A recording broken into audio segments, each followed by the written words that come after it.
Hello children, welcome back to our English improvement classes.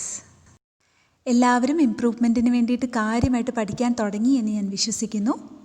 ഇന്ന് ഞാൻ unit 1ൻ്റെ important ആയിട്ടുള്ള points ആണ് ഡിസ്കസ് ചെയ്യാൻ പോകുന്നത്. ആക്ച്വലി ഷോർട്ട് നോട്ട്സ് ആണ് പ്രിപ്പയർ ചെയ്തിരിക്കുന്നത്. അതായത് ആവറേജ് സ്റ്റുഡൻസിന് ഇത് പഠിച്ചാൽ ഒരുവിധം നല്ല മാർക്സ് സ്കോർ ചെയ്യാൻ പറ്റും. ഇത് മാത്രം പോരാ, ഇതിൻ്റെ കൂട്ടത്തിൽ നിങ്ങൾ ബാക്കി ഡിസ്കോഴ്സസും കൂടി പഠിച്ചാൽ മതി. ഡിസ്കോഴ്സ് എന്ന് പറഞ്ഞാൽ സ്പീച്ച്, ഇമെയിൽ, ലെറ്റർ എന്ന് പറഞ്ഞാൽ ഫ്രണ്ട്ലി ലെറ്റർ ആവാം, letter to the editor of a news paper ആകാം, ഒഫീഷ്യൽ ലെറ്റേഴ്സ് ആകാം, അതുപോലെ തന്നെ നോട്ടീസ്, ഡയറി, ഇത്തരത്തിലുള്ള ക്വസ്റ്റ്യൻസും കൂടി അതിൻ്റെ ഒരു ഫോമാറ്റ് അതും കൂടിയൊക്കെ പഠിച്ചു വെച്ചാൽ ഒരുവിധം നല്ല മാർക്സ് നിങ്ങൾക്ക് വാങ്ങിക്കാൻ സാധിക്കും. ഫസ്റ്റ് യൂണിറ്റിൻ്റെ ഒരു റിവിഷൻ എന്ന നിലയ്ക്ക് കൂടിയാണ് ഞാൻ ഈ നോട്ട്സ് നിങ്ങൾക്ക് തരുന്നത്. ഓരോ പ്രാവശ്യം വീഡിയോസ് അപ്ലോഡ് ചെയ്യുമ്പോഴും ഇതിൻ്റെ താഴത്തെ കമൻറ്റ്സ് നോക്കിക്കഴിഞ്ഞാൽ ഈ തന്നിരിക്കുന്ന വീഡിയോയെക്കുറിച്ചുള്ള കമൻറ്റിനേക്കാൾ കൂടുതൽ ഈ തരാത്ത വീഡിയോയെക്കുറിച്ചും പരാതികളും ആവലാതികളും ഒക്കെയാണ് കൂടുതലും ഞാൻ കാണുന്നത്. മക്കളെ, ഞാൻ ഇംപ്രൂവ്മെൻറ്റിൻ്റെ ക്ലാസ്സുകൾ എടുത്തുകൊണ്ടേയിരിക്കും, ഞാൻ നിർത്തത്തില്ല, ഐ പ്രോമിസ്. ഇതുപോലെ നമുക്ക് ഓരോ യൂണിറ്റ്സും ഡിസ്കസ് ചെയ്ത് പോകാം എന്നാണ് ഞാൻ ഉദ്ദേശിക്കുന്നത്, കേട്ടോ. അപ്പോൾ ആദ്യത്തെ ചാപ്റ്ററിലേക്ക് പോകാം. ഓർക്കുന്നുണ്ടോ ഏതാണ് ആദ്യത്തെ chapter? Yes, first chapter is his first flight. ആരുടെ ഫസ്റ്റ് ഫ്ലൈറ്റ് ആണ്? ഒരു യങ് സീഗളിൻ്റെ ഫസ്റ്റ് ഫ്ലൈറ്റ് ആണ്. ഇത് എഴുതിയിരിക്കുന്നത് ലയം ഓ ഫ്ലാഹർട്ടി ആണ്.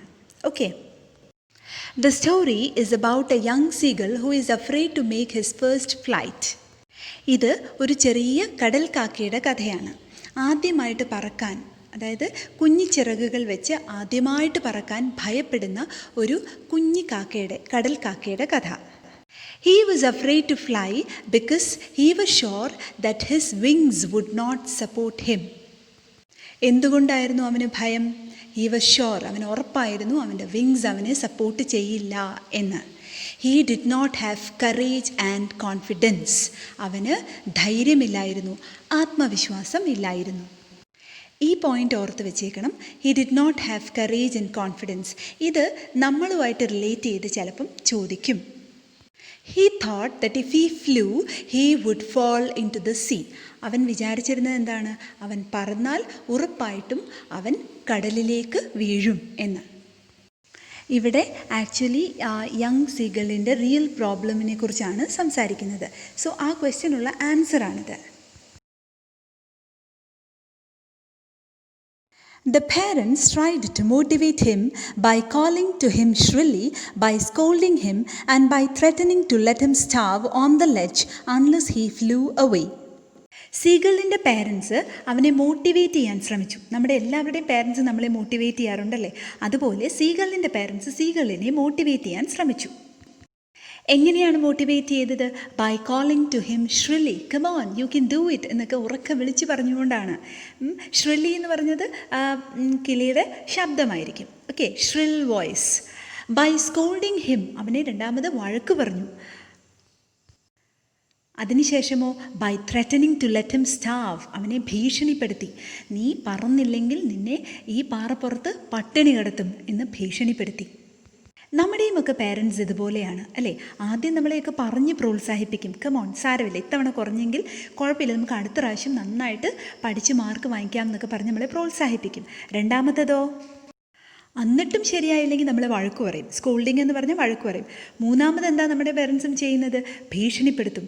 പഠിച്ചില്ലെങ്കിൽ പട്ടിണിക്കിടും എന്ന് ഭീഷണിപ്പെടുത്തും. പക്ഷെ നമ്മുടെ പേരൻസ് അങ്ങനെ പട്ടിണിക്കൊന്നും ഇടാറില്ല, ഭീഷണി മാത്രമേ കാണത്തുള്ളൂ അല്ലേ? The process of learning is difficult for every creature. എല്ലാ ജീവജാലങ്ങൾക്കും പഠനം എന്ന പ്രക്രിയ ഭയങ്കര പാടുള്ള കാര്യമാണ്. മനുഷ്യൻ ഉൾപ്പെടെ എല്ലാ ജീവജാലങ്ങൾക്കും പുതിയൊരു കാര്യം പഠിച്ചെടുക്കുക എന്ന് പറയുന്നത് ഇത്തിരി ബുദ്ധിമുട്ടുള്ള കാര്യമാണ്. നമ്മൾ ആദ്യമായിട്ട് സൈക്കിൾ ചവിട്ടാൻ പഠിച്ചത്, അല്ലെങ്കിൽ ആദ്യമായിട്ട് അക്ഷരം എഴുതാൻ പഠിച്ചത് ഒക്കെ ഭയങ്കര ബുദ്ധിമുട്ടല്ലായിരുന്നോ? ആദ്യമൊക്കെ ഒരിക്കലും നടക്കത്തില്ല എന്ന് നമ്മൾ കരുതും, പക്ഷേ പോകെ പോകെ നമ്മൾ പഠിച്ചെടുക്കും. We can see young children crying when they are sent to school. കൊച്ചു കുട്ടികളെ ആദ്യമായിട്ട് സ്കൂളിൽ പോകുമ്പോഴത്തേക്ക് അമ്മയൊക്കെ കെട്ടിപ്പിടിച്ച് കരയാറില്ലേ? നമ്മളുമൊക്കെ അങ്ങനെ ചെയ്തിട്ടുണ്ട്. ഇതൊക്കെ ഈ ഒരു പ്രോസസ്സ് ഓഫ് ലേണിംഗ് എന്ന് പറയുന്നത് ഡിഫിക്കൽട്ട് ആയതുകൊണ്ടാണ്. അതായിരുന്നു സീഗളിൻ്റെയും പ്രശ്നം. അപ്പോൾ ഇവിടെ ഒരു ക്വസ്റ്റ്യൻ വരും, compare the situation of seagull to our life. അപ്പോൾ ഇതും അടുത്ത് പറയാൻ പോകുന്ന കാര്യങ്ങളും കൂടി ചേർത്ത് എഴുതിയാൽ മതി. We cannot call the parents of the seagull cruel. നമുക്ക് സീഗളിൻ്റെ പാരൻസിനെ ഒരിക്കലും ക്രൂരന്മാർ എന്ന് വിളിക്കാൻ പറ്റത്തില്ല. They did not give him food because they wanted him to fly and search for food. അവന് സീഗളിന് അമ്മയും അച്ഛനും ഭക്ഷണം കൊടുത്തില്ല എങ്കിൽ അതിനൊരു കാരണമുണ്ട്. എന്താണ് ആ കാരണം? അവൻ സ്വയം പര്യാപ്തനാവാൻ വേണ്ടിയിട്ടാണ്, അവൻ സ്വയം ആഹാരം തേടി പോകാൻ വേണ്ടിയിട്ടാണ്. This situation can be compared to our life. സീഗളിൻ്റെ ഈ ഒരു അവസ്ഥ നമ്മുടെ ലൈഫുമായിട്ട് വേണമെങ്കിൽ കമ്പയർ ചെയ്യാം. Sometimes our parents force us to study well. ചില സമയങ്ങളിൽ നമ്മുടെ മാതാപിതാക്കളും നമ്മളെ പഠിക്കാൻ വേണ്ടി നിർബന്ധിക്കാറുണ്ട്. പടി പടി പടി എന്ന് പറഞ്ഞ് നിർബന്ധിക്കാറുണ്ട്, അല്ലേ? Our parents want to see us independent and successful. നമ്മുടെ പേരൻസ് നമ്മളെ ഇൻഡിപെൻഡൻ്റായിട്ട് മറ്റുള്ളവരെ ആശ്രയിച്ച് ജീവിക്കാതിരിക്കാൻ, ജീവിതത്തിൽ സക്സസ്ഫുൾ ആവാൻ, വിജയിക്കാനൊക്കെ വേണ്ടിയിട്ടാണ് നമ്മുടെ പേരൻസ് നമ്മളെ ഇങ്ങനെ നിർബന്ധിക്കുന്നത്. ഓക്കെ, അപ്പോൾ ഇവിടുന്ന് 2 തരത്തിൽ ചോദിക്കാം ക്വസ്റ്റ്യൻസ്. ഒന്നെന്ന് പറയുന്നത് compare the situation of seagull to our life. പിന്നെ role of parents in our life. മാതാപിതാക്കൾക്ക് നമ്മുടെ ജീവിതത്തിൽ എന്താണ് റോൾ, അതുപോലെ സീഗളിൻ്റെ അവസ്ഥയും നമ്മുടെ അവസ്ഥയും തമ്മിൽ എങ്ങനെ നമുക്ക് കമ്പയർ ചെയ്യാം. The story of seagull gives a great lesson that any task is not so much difficult. സീഗളിൻ്റെ കഥ നമുക്ക് വലിയൊരു പാഠമാണ് പഠിപ്പിക്കുന്നത്. എന്താണ്? ഒരു ടാസ്കും ഡിഫിക്കൾട്ടല്ല, അസംഭവ്യമായിട്ട് ഒന്നുമില്ല. We have to take a risk again and again. നമ്മൾ വീണ്ടും വീണ്ടും ശ്രമിച്ചുകൊണ്ടേയിരിക്കണം. Nothing is impossible. ഒന്നും നമുക്ക് സാധ്യമല്ലാത്തതായിട്ട് ഒന്നുമില്ല എന്നുള്ളൊരു സന്ദേശമാണ് തരുന്നത്. We need to take the initiative. Initiative എന്ന് പറഞ്ഞാൽ മുൻകൈ എടുക്കണം, നമ്മൾ മുൻകൈ എടുക്കണം. The young seagull was maddened by hunger. ആ യങ് സീഗളിൻ്റെ പ്രത്യേകത എന്തുമായിരുന്നു? അവൻ വിശപ്പ് കൊണ്ട് ഭ്രാന്തെടുത്തിരിക്കുകയായിരുന്നു. വിശപ്പ് കാരണം അവന് കണ്ണ് കാണാൻ മേലായിരുന്നു, ഭ്രാന്തെടുത്തിരിക്കുകയായിരുന്നു. പറയുന്നുണ്ട്, അവൻ വല്ലതും കഴിച്ചിട്ട് 24 മണിക്കൂർ കടന്നു പോയി എന്ന് പറയുന്നുണ്ടായിരുന്നു. He was in a pathetic condition. അവൻ്റെ അവസ്ഥ എന്ന് പറയുന്നത് പരിതാപകരമായിരുന്നു. He even ate the dried pieces of egg shells from which he was born. അവൻ ജനിച്ചു വന്ന ആ മുട്ടത്തോട്, ഏത് മുട്ടയിൽ നിന്നാണോ അവൻ ജനിച്ചു വന്നത് ആ മുട്ടത്തോട് വരെ അവന് തിന്നേണ്ടി വന്നു വിശന്നിട്ട്. പക്ഷേ അവൻ പറക്കത്തില്ല. അങ്ങനൊരു വാശിയിലായിരുന്നു, അവന് പേടി. വാശി എന്ന് നമുക്ക് പറയാൻ പറ്റത്തില്ല, പേടിയായിരുന്നു. So when his mother brought a piece of fish, the sight of food made him jump forward. അങ്ങനെ വിശന്ന് വലഞ്ഞിരുന്നപ്പോൾ അവൻ്റെ അമ്മ ഒരു പീസ് ഓഫ് ഫിഷുമായിട്ട് ഇങ്ങനെ പറന്ന് അവൻ്റെ നേർക്ക് വന്നപ്പോഴത്തേക്ക് ആ ഭക്ഷണം കണ്ടു കഴിഞ്ഞപ്പം അവന് സ്വയം നിയന്ത്രണം നഷ്ടപ്പെട്ട് അവൻ മുന്നോട്ടെടുത്ത് ചാടുകയാണ് ഉണ്ടായത്. അപ്പോൾ എന്ത് പറ്റി? അവൻ ആ പാറപ്പുറത്തു നിന്ന് നേരെ താഴോട്ട് വീണു. അപ്പം ഓട്ടോമാറ്റിക്കലി അവൻ്റെ ചിറകുകൾ പുറത്തേക്ക് വരികയോ മുകളിലേക്ക് പറക്കുകയും ചെയ്തു. Finally he was able to fly. അങ്ങനെയാണ് അവൻ പറന്നത്. ഇവിടെ ഒരു മോട്ടീവ് ഉണ്ടായിരുന്നു അവന്. എന്തായിരുന്നു ആ മോട്ടീവ്? വിശപ്പ്, ഹങ്കറായിരുന്നു ആ മോട്ടീവ്. ഹ്യൂമൻ ബീങ്സിനും അതുപോലെ തന്നെയാണ്. നമുക്കും എന്തെങ്കിലും കാര്യം ചെയ്യണമെങ്കിൽ എന്തെങ്കിലും ഒരു പ്രേരണ വേണം, ഒരു ലക്ഷ്യം വേണം. ഇപ്പം ഇവിടെ എന്ന് പറയുന്നത് ഒരു പ്രേരണയായിട്ട് അവന് വന്നത് എന്താ? അവൻ്റെ വിശപ്പ്. അവന് വിശപ്പ് സഹിക്കാൻ വയ്യാതെ അവൻ മുന്നോട്ട് ചാടിയതാണ്, ആ ഭക്ഷണത്തിന് വേണ്ടി മുന്നോട്ട് ചാടിയതാണ്. അപ്പോഴാണ് അവൻ വീണതും താഴേക്ക് വീണതും അവൻ പറന്ന് പൊങ്ങിയതും. മനസ്സിലായോ? അപ്പോൾ ആ ചാപ്റ്ററിൻ്റെ മൊത്തത്തിലൊരു സമ്മറി ആയിരുന്നു how was the seagull finally able to fly. എങ്ങനെയാണ് അവസാനം സീഗള് പറന്നത് എന്ന ചോദ്യത്തിന് ഉത്തരവാണ്.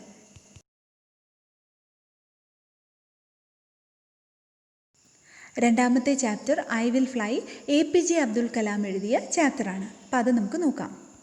Dr. APJ Abdul Kalam, the former president of India, was a great scientist. ഇന്ത്യയുടെ മുൻ പ്രസിഡൻ്റായിരുന്ന APJ അബ്ദുൽ കലാം ഒരു വലിയ സയൻറ്റിസ്റ്റ് ആയിരുന്നു. His vision was to transform India into a developed nation by 2020.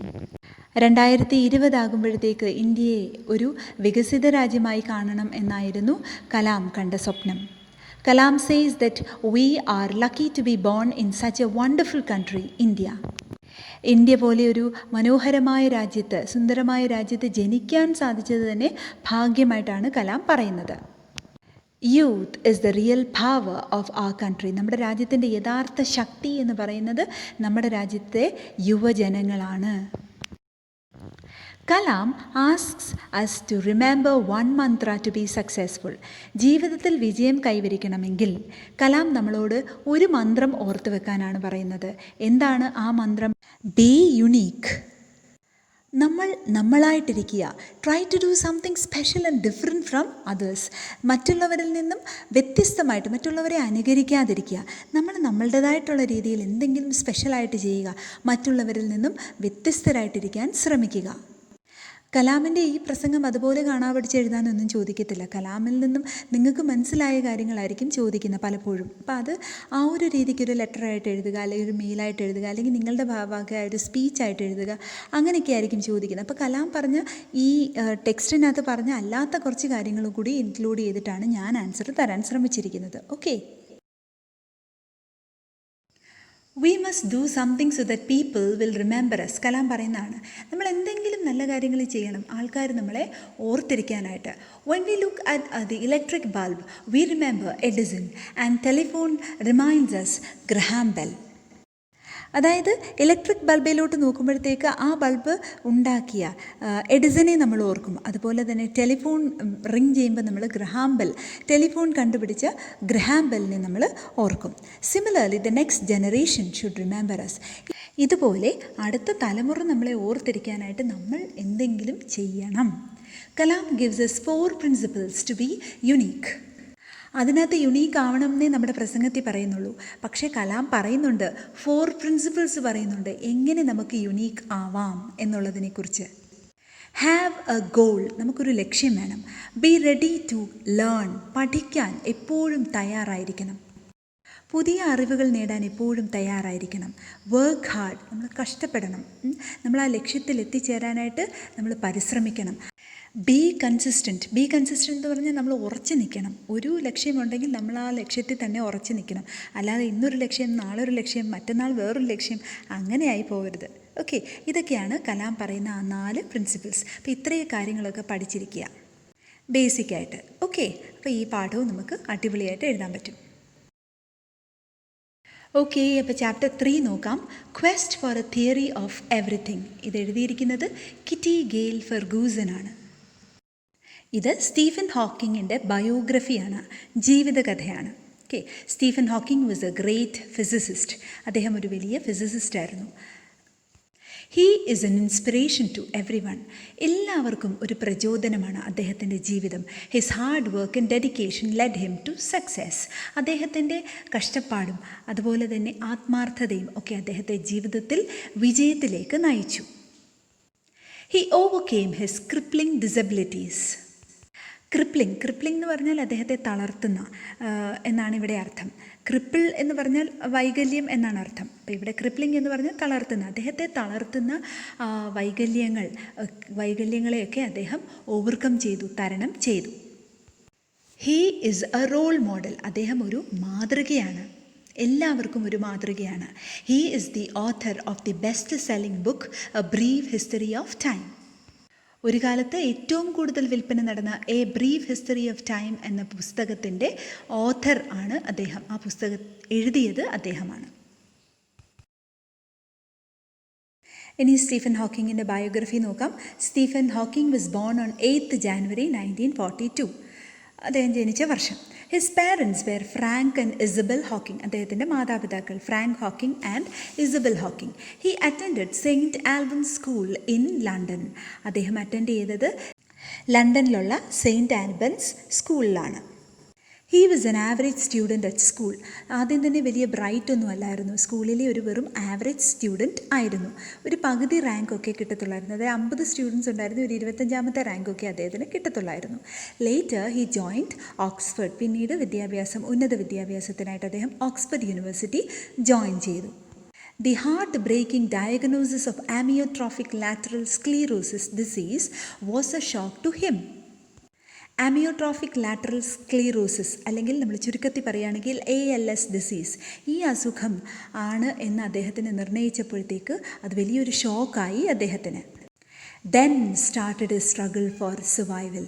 അപ്പം തൊട്ട് തുടങ്ങി അദ്ദേഹത്തിന് ജീവിക്കാൻ വേണ്ടിയിട്ടുള്ള തത്രപ്പാടുകൾ. സ്ട്രഗിൾ ഫോർ സർവൈവൽ എന്ന് പറഞ്ഞാൽ നിലനിൽപ്പിന് വേണ്ടിയിട്ടുള്ള പോരാട്ടം. നിലനിൽപ്പിന് വേണ്ടിയിട്ടുള്ള പോരാട്ടം അദ്ദേഹം ഈ ഒരു അസുഖം ആണ് എന്നറിഞ്ഞതിന് ശേഷമാണ് തുടങ്ങിയത്. അതോടെ അദ്ദേഹം തളർന്നു പോകുകയോ അല്ലെങ്കിൽ ഇനി ഞാൻ എന്ത് ചെയ്യുമെന്നോർത്ത് നിരാശപ്പെടുകയോ ആത്മഹത്യയ്ക്ക് ശ്രമിക്കുകയോ ഒന്നുമല്ല അദ്ദേഹം ചെയ്തത്. അദ്ദേഹം ബോൾഡായിട്ട് നിന്ന് ജീവിതം നേരിട്ടു. At a New Year's party, he met Jane Wilde. ഒരു ന്യൂ ഇയർ പാർട്ടിയിൽ വെച്ചിട്ടാണ് അദ്ദേഹം ജെയിൻ വൈൽഡിനെ കണ്ടത്. പിന്നീട് ജെയിൻ വൈൽഡിനെ അദ്ദേഹം കല്യാണം കഴിച്ചു. Kitty also explains how he wrote the book with the help of equaliser. ഒരിക്കലും നടക്കത്തില്ല എന്ന് വിചാരിച്ച കാര്യം, പുസ്തകം എഴുതുക എന്നുള്ള കാര്യം അദ്ദേഹം സാധിച്ചത് ഈക്വലൈസർ എന്ന കമ്പ്യൂട്ടർ പ്രോഗ്രാം ഉപയോഗിച്ച് ആണ്. Hawking proved that he is unique. അദ്ദേഹം യുണീക്കാണെന്ന് അദ്ദേഹം തെളിയിച്ചു. He fought against his limitations. അദ്ദേഹത്തിൻ്റെ പോരായ്മകൾക്കെതിരെ അദ്ദേഹം പോരാടി. ലിമിറ്റേഷൻ എന്ന് പറഞ്ഞാൽ കുറവുകൾ. He overcame his disease and became the supernova of world physics.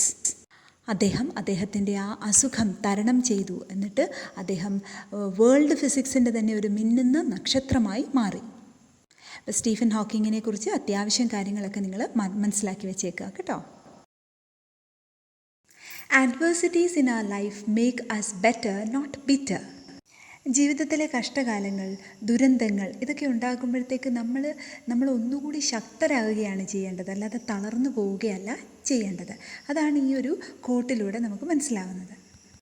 Stephen Hawking's life teaches us this great lesson. ഈ വലിയൊരു പാഠമാണ് സ്റ്റീഫൻ ഹോക്കിങ്ങിൻ്റെ ജീവിതം നമ്മളെ പഠിപ്പിക്കുന്നത്.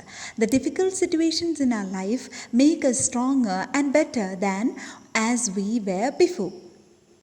നമ്മുടെ ജീവിതത്തിലെ കഷ്ടപ്പാട് നിറഞ്ഞ ആ സിറ്റുവേഷൻസൊക്കെ വരുമ്പോഴത്തേക്കാണ് നമ്മുടെ ജീവിതത്തിൽ ഒന്നുകൂടി മെച്ചപ്പെടുന്നത്, നമ്മൾ ഒന്നുകൂടി സ്ട്രോങ് ആവുന്നത്. Many people get nervous thinking that they are helpless and it is impossible to overcome the hard times. പൊതുവേ കഷ്ടപ്പാടൊക്കെ വരുമ്പോഴത്തേക്ക് ആൾക്കാർ ടെൻഷൻ അടിച്ചു പോകും. ഇനി അവർക്ക് മുന്നോട്ടുള്ള ജീവിതം തന്നെ എങ്ങനെയെന്ന് ആശയക്കുഴപ്പത്തിലാകും. These kinds of thoughts also lead to a tendency to commit suicide. ഇത്തരത്തിലുള്ള ചിന്തകൾ ആൾക്കാരെ ആത്മഹത്യാ പ്രവണതയിലേക്ക് നയിക്കുന്നു. Like Stephen Hawking, we need to think of a solution to overcome the hurdles. Stephen ഹോക്കിങ്ങിനെ പോലെ നമ്മൾ സ്ട്രോങ് ആയിരിക്കണം. നമ്മൾ ഒരു സൊല്യൂഷൻ കണ്ടെത്തണം. പ്രശ്നങ്ങൾ വരുവാണെങ്കിൽ അത് നേരിടണം. പ്രോബ്ലംസിന് സൊല്യൂഷൻ കണ്ടെത്തണം. ഹേർഡിൽസ് എന്ന് പറഞ്ഞാൽ തടസ്സം. ജീവിതത്തിലെ തടസ്സങ്ങൾ നേരിടാനായിട്ട് നമ്മൾ എന്തെങ്കിലും ഒരു മാർഗം കണ്ടെത്തണം. അപ്പോൾ ഇതൊക്കെ പഠിച്ചു വെക്കുക. ഇതിൽ നിന്ന് നമുക്ക് അഡ്വേഴ്സിറ്റി, ജീവിതത്തിൽ പ്രശ്നങ്ങൾ വരുമ്പോൾ നമ്മൾ എങ്ങനെ നേരിടും, അങ്ങനെയുള്ള ക്വസ്റ്റ്യൻസ് ഒക്കെ ആയിരിക്കും ചിലപ്പോൾ ചോദിക്കുന്നത്. അതനുസരിച്ച് നമുക്ക് ഉത്തരം എഴുതാം. പിന്നെ സ്റ്റീഫൻ ഹോക്കിങ്ങിൻ്റെ ബയോഗ്രഫി ചെറുതായിട്ട് പഠിച്ചു വെക്കുക. പിന്നെ സ്റ്റീഫൻ ഹോക്കിങ്ങിൻ്റെ ചാപ്റ്റർ പഠിച്ചതിൽ നിന്ന് പ്രചോദനം ഉൾക്കൊണ്ട് നമ്മൾ കത്തെഴുതാനായിട്ട് എഴുതാനാണെങ്കിലും ഈ പോയിൻറ്റ്സ് ഒക്കെ നമുക്ക് ഇൻക്ലൂഡ് ചെയ്യാം. ഓക്കെ, അടുത്ത ചാപ്റ്ററാണ് If, chapter 4, and that is written by Rudyard Kipling. If is a celebrated piece of poetry which has a lesson of value. If എന്ന് പറയുന്നത് ഏറെ ആഘോഷിക്കപ്പെട്ട ഒരു പീസ് ഓഫ് പോയട്രിയാണ്. ഒരുപാട് വാഴ്ത്തപ്പെടുകയും ഒരുപാട് ഡിസ്കസ് ചെയ്യപ്പെടുകയും ഒക്കെ ചെയ്ത ഒരു പീസ് ഓഫ് പോയട്രിയാണ്. മൂല്യാധിഷ്ഠിതമായിട്ടുള്ള, അതായത് മൂല്യങ്ങളെക്കുറിച്ച് പഠിപ്പിക്കുന്ന ഒരു പോയട്രിയാണ്. It is a didactic poem. Didactic എന്ന് പറഞ്ഞാൽ നമുക്ക് എന്തെങ്കിലും ഒരു സന്ദേശം തരുന്ന, നമ്മളെ എന്തെങ്കിലും ഒരു പാഠം പഠിപ്പിക്കുന്ന തരത്തിലെ ഒരു കവിതയാണിത്. It is a set of conditions laid down by the poet. If എന്ന് പറഞ്ഞ കവിത അതൊരു സെറ്റ് ഓഫ് കണ്ടീഷൻസാണ്, വ്യവസ്ഥകളാണ്. കവി നമുക്ക് നേരെ നീട്ടുന്ന കുറച്ച് വ്യവസ്ഥകളാണ്. It is written as if a father is talking to his son giving advice on how to be a perfect man. ഇത് എഴുതപ്പെട്ടിരിക്കുന്നത് ഒരു അച്ഛൻ മകനോട് സംസാരിക്കുന്നത് പോലെയാണ്, മകനെ ഉപദേശിക്കുന്നത് പോലെ. എങ്ങനെ നമുക്കൊരു പെർഫെക്റ്റ് മാൻ ആകാം, എങ്ങനെ ഭാവിയിൽ നല്ലൊരു മനുഷ്യനായി നല്ലൊരു വ്യക്തിത്വത്തിൻ്റെ ഉടമയായി മാറാം, അതിനെക്കുറിച്ച് ഉപദേശിക്കുന്ന ഒരു കവിതയാണിത്. He is giving him a goal to achieve. നേടിയെടുക്കാൻ ഒരു ലക്ഷ്യമാണ് അച്ഛൻ മകന് നേരെ നീട്ടുന്നത്. The poem deals with life's challenges and how to deal with them. നമ്മുടെ ജീവിതത്തിലെ എല്ലാ വെല്ലുവിളികളെയും കുറിച്ചും കവിതയിൽ സൂചിപ്പിക്കുന്നുണ്ട്. എങ്ങനെ നമ്മൾ അതൊക്കെ നേരിടണം എന്ന പാഠവും അച്ഛൻ മകന് പറഞ്ഞു കൊടുക്കുന്നുണ്ട്. നിങ്ങൾ ശ്രദ്ധിച്ചാൽ മനസ്സിലാകും, കുറേ കണ്ടീഷൻസാണ് ഈ കവിതയ്ക്കകത്ത്. ഉടനീളം ഈഫ് എന്ന് പറഞ്ഞുകൊണ്ട് കുറേ കണ്ടീഷൻസാണ്. ഇഫ് ക്ലോസ് പഠിക്കാൻ ഏറ്റവും എളുപ്പമുള്ള ഒരു പാഠമാണിത്. ഇഫ് ക്ലോസ് എന്ന് പറയുന്ന നമ്മുടെ ഗ്രാമർ പോർഷൻ ഈ പാഠത്തിൻ്റെ ഭാഗമായിട്ടാണ് ഉള്ളത്. ഒരു ഫുൾ സ്റ്റോപ്പ് ഇല്ലാതാണ് ഈ കവിത പോകുന്നത്. ഈ കവിത അവസാനിക്കുന്നിടത്താണ് ഫുൾ സ്റ്റോപ്പ് വരുന്നത്. The central idea of the poem is that success comes from self-control and a life of value. ഈ കവിതയുടെ സെൻട്രൽ ഐഡിയ എന്ന് പറയുന്നത് നമുക്ക് വിജയം വരുന്നത് മൂല്യാധിഷ്ഠിതമായ ഒരു ജീവിതത്തിലൂടെയും അതുപോലെ ആത്മനിയന്ത്രണത്തിലൂടെയും ആണ്. The poem is addressed to Kipling's son John. ഈ പോയം അഡ്രസ്സ് ചെയ്തിരിക്കുന്നത്, സംസാരിക്കുന്ന ആരോടാണ്? കിപ്ലിങ്ങിൻ്റെ മോൻ ജോണിനോടാണ്. The father advises his son to be self-confident, disciplined, honest, patient and a man of good character. അച്ഛൻ മകനെ ഉപദേശിക്കുകയാണ്. ആത്മവിശ്വാസമുള്ളവനാവണം, ഡിസിപ്ലിൻ ഉള്ളവനാവണം, സത്യസന്ധനാവണം, ക്ഷമയുള്ളവനാകണം, നല്ല സ്വഭാവമുള്ളവൻ ആവണം എന്ന്. He asks his son to hold his head high. തല ഉയർത്തിപ്പിടിച്ച് ജീവിക്കണം എന്ന് അച്ഛൻ മകനെ ഉപദേശിക്കുന്നു. He must not consider triumph and disaster as final. വിജയത്തിനെയും പരാജയത്തിനെയും ജീവിതത്തിൻ്റെ അവസാനമായിട്ട് കാണരുത് ഒരിക്കലും. ട്രയംഫ് എന്ന് പറഞ്ഞാൽ വിജയം, ഡിസാസ്റ്റർ എന്ന് പറഞ്ഞാൽ ദുരന്തമെന്നാണ്, പക്ഷേ ഇവിടെ പരാജയമെന്നാണ് അർത്ഥം. Personification is used to describe triumph and disaster. Personification എന്ന് പറഞ്ഞാൽ വ്യക്തിവൽക്കരിക്കുക, അതായത് ജീവനില്ലാത്ത ഒരു വസ്തുവിനെ ഹ്യൂമൻ ബീയിങ് ആയിട്ട് കാണുന്നതിനെയാണ് പെർസോണിഫിക്കേഷൻ എന്ന് പറയുന്നത്. അപ്പോൾ വിജയത്തിനെയും പരാജയത്തിനെയും പെർസോണിഫൈ ചെയ്തിരിക്കുകയാണ് ഇവിടെ. നമ്മുടെ ജീവിതത്തിൽ കണ്ടുമുട്ടുന്ന രണ്ട് വ്യക്തികളായിട്ട് നമ്മൾ അവരെ ഒരുപോലെ കാണണം എന്നാണ് കിപ്ലിംഗ് പറയുന്നത്. വിജയം വന്നാൽ അമിതമായി സന്തോഷിക്കുകയും ചെയ്യരുത്, പരാജയം വന്നാൽ അമിതമായിട്ട് ദുഃഖിക്കുകയും ചെയ്യരുത്. ഇതൊന്നും ഒന്നിൻ്റെയും അവസാനമല്ല, പിന്നെയും ജീവിതം മുന്നോട്ട് പോയിക്കൊണ്ടേയിരിക്കും. Kipling gives no importance to money or fame. പണത്തിനും പ്രശസ്തിക്കും യാതൊരു ഇമ്പോർട്ടൻസും കിപ്ലിംഗ് കൊടുക്കുന്നില്ല. മകനുള്ള ഉപദേശത്തിൽ പണത്തിനും പ്രശസ്തിക്കും പിന്നാലെ പോകരുത് എന്നാണ് പറഞ്ഞിരിക്കുന്നത്. The father finally says, if the son lives according to this advice, he will be a perfect man. അച്ഛൻ അവസാനം പറയുന്നത് എന്താണ്? മകൻ അച്ഛൻ പറയുന്നത് പോലെയൊക്കെ ജീവിക്കുകയാണെങ്കിൽ, അച്ഛൻ്റെ ഉപദേശപ്രകാരം ജീവിക്കുകയാണെങ്കിൽ ഉറപ്പായിട്ടും മകൻ ഒരു പെർഫെക്റ്റ് മാൻ ആയി മാറും. അപ്പോൾ ഈഫ് എന്ന് പറഞ്ഞ ചാപ്റ്ററിലെ ഈ കുറച്ച് കാര്യങ്ങളും അതുപോലെ തന്നെ ഈഫ് ക്ലോസ് ഗ്രാമർ പോർഷനും കൂടെ നിങ്ങളൊന്ന് പഠിച്ചിട്ട് വേണം പരീക്ഷയ്ക്ക് പോകാനായിട്ട്. യൂണിറ്റ് 1 ചാപ്റ്റേഴ്സ് എല്ലാം ഞാൻ ഒരുവിധം ഡിസ്കസ് ചെയ്തിട്ട് കഴിഞ്ഞിരിക്കുകയാണ്. ഞാൻ പറഞ്ഞു, ഇതെല്ലാവർക്കും മനസ്സിലാവാനായിട്ട് വളരെ സിമ്പിളായിട്ടാണ് കാര്യങ്ങളെല്ലാം ഞാൻ പറഞ്ഞിരിക്കുന്നത്. എല്ലാവർക്കും മനസ്സിലായി എന്ന് ഞാൻ വിശ്വസിക്കുന്നു. അടുത്ത യൂണിറ്റുകൾ ഞാൻ പുറകെ ഇട്ട് തരാം കേട്ടോ. സോ ഇംപ്രൂവ്മെൻറ്റ് എക്സാമിന് വേണ്ടിയിട്ട് എല്ലാവരും നന്നായിട്ട് പ്രിപ്പയർ ചെയ്യുക. All the best. Bye, see U.